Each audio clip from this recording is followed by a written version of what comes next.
What started as a political statement now appears to be having real-world consequences for people trying to get their lives back together.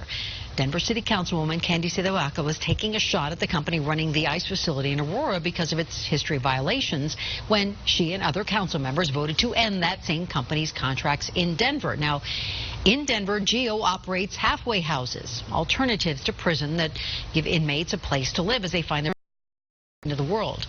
Get rid of those and inmates must return to custody. Well, Denver 7's Jennifer Kovaleski was the first in the metro to report on this story. And Jen, inmates tell you they would rather make a run for it than be back behind bars. And they feel like the system is failing them, and they're nothing more than collateral damage in a much bigger fight against these corporations. This may look like any old building, but for Bobby Grammer, this building represents hope. Just like the words written on these walls. It's actually been a blessing. But that blessing and his future are now in limbo. I'm still putting in the work. I'm still trying to get to the place where I can contribute. But when it's something I can't control, it's disheartening. Grammer lives in one of 6 Denver halfway houses, now in jeopardy of closing.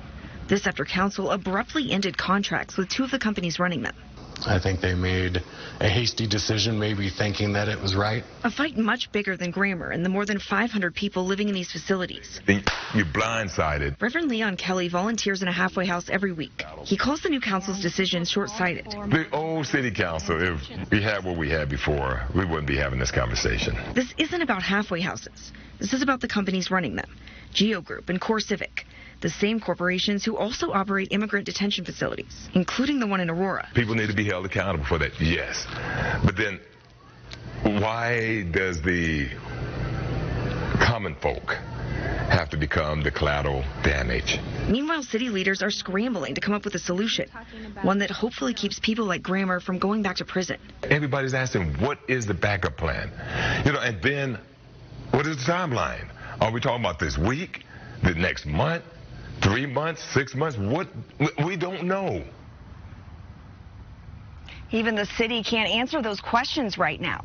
All they will say is that there is no immediate plan to return anyone to jail. Another challenge here, there are more than 2 people waiting to get into these halfway houses like the one behind me. But right now, none of these facilities are taking any new people.